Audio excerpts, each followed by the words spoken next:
พี่น้องพระเอกก่อไก่เอกพลแห่งปฐมบันเทิงศิลป์วินเลียดโอ้ยหัวแตกเห็นเลียดเจ้าของสิเป็นล้มทวนเลี้ยงเขาว่าแม่นตองกล้วยพี่น้องเอ๋ย ว่าแม่นกล้วยบ่มเลี้ยงเขาแล้วนะเล่าจังสี่เล่าสิแต่งหน้าแล้วฟ้าวแต่งหน้าสิขึ้นร้องเพลงเนื่องจากว่าเป็นผู้สายตาสั้นคอนแทคเลนส์บ่ทันได้ใส่ฟ้าวหลายจูจ๋าหาเล่นลูกขึ้นหัวต่ำเหล็กดังปุ๊นึงบัดเนี่ยโอ้ยบ่เจ็บปานใดดิแต่รู้สึกว่าหัวสิแตกก็เลยเอามือถือน่ะสิมาส่องเบิ่งแผลเจ้าของบัดแต่ส่องเบิ่งแล้วเห็นเลือดอาบหน้าผากมาย่อยมาพี่น้องเห็นเลือดเจ้าของเท่านั้นโอ้ยน่าเลี้ยงเขาว่าแม่นกล้วยบ่มสิเป็นล้มทวนเออ โอ้ยซุ่มเพียนได้มาซอยเหลียได้มาบริปัดพัดนี่พี่น้องเอ๋ยเอายาดมมาให้ดมบ่ว่าสิเป็นต้นตะการบ่ว่าสิเป็นเบ้นที่ละยุดน้องบาดพากันมาซอยเบิงซอยแง้งมื้อละกอบเข้าแตะเพิ่นตกใจเพิ่นบ่เป็นตาอยู่เพิ่นวินเลียดเพิ่นย้านเลียดอันผู้ย้านก็ย้านอีหลีเด้พี่น้องเห็นเลียดเจ้าของนี่ว้ายสิช็อกลงกับหม่องก็สิคือกันกับกอไก่เอกพลนี่ติเนาะเฮ้ย โอ้ยเบิ่งคนบ่เป็นตาย้านเลียดคิงบักใหญ่กล้ามว่าซั่นเปลี่ยนมัดเขาว่าเป็นนักมวยถ่ายรูปว่าซั่นโชว์ซิกแพกโชว์กล้ามคือจังพูดสิบ่ย้านเลียดย้านยางนี่แหมพี่น้องเอ้ย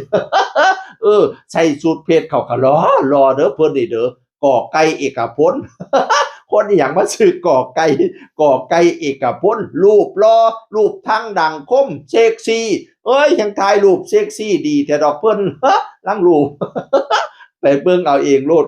เพจก่อไก่เอกพลพี่น้องเอ่ยเออผู้บักใหญ่คิงบักใหญ่วินเลียดว่านี่แหมอืมจนว่าเขาเจ้าเขาเจ้าได้มาเอิ้นขวัญให้เราต้นตะการพาน้องๆมาฟ้อนเอิ้นขวัญให้มาเด้อขวัญเอ้ยเข้าคิงอย่าเหม็นสาบเข้าคาบอย่าเหม็นกุยเด้อพ่อก็เอ่ยขวัญเจ้าไปมุดน้ำบังเลิกกินป่าไปอยู่หน้าทงหลวงกินข้าวผีให้เจ้าหากเขี้ยวหมากผีให้เจ้าคายให้มาได้ท้องเป่าเข้าผีเพิ่นว่าเข้าดินดากหมากผีเพิ่นว่าหมากดินแดงแกงผีเพิ่นว่าเกียงขิงงากินได้กับไวโซให้เจ้าโสมขึ้นมาบ้านมากินอาหารเฮียนเฮาแตงแกงแลกว่าหอมกุมตัวงานมาเด้อขวัญเอ้ย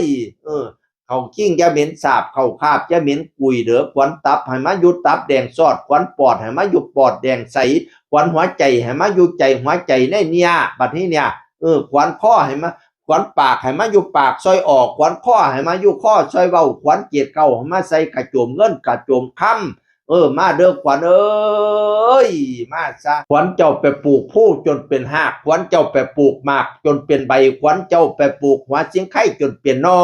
ขวัญเจ้าไปเลาะบ้านจนเลี้ยงขวัญเจ้าไปเลาะเมียงจนลากะจนมาจาเมื่อนี้วันนี้ขวัญเจ้าบ่มาแดดเดือน3สีน้ำจีเจ้าแล้ว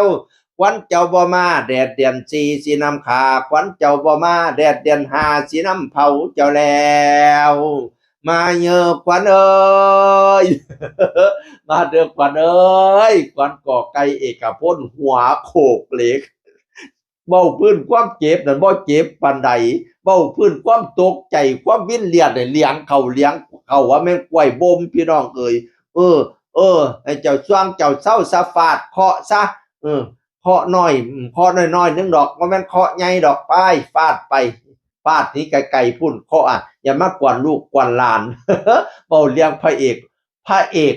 ก่อไก่เอกพลแห่งปฐมบันเทิงศิลป์สู่ฝั่งพระเอกวินเลียดพี่น้องเอ๋ยจากเสียงอื่นคนเก่าเว้าสู่ฟังสวัสดีครับสวัสดีครับ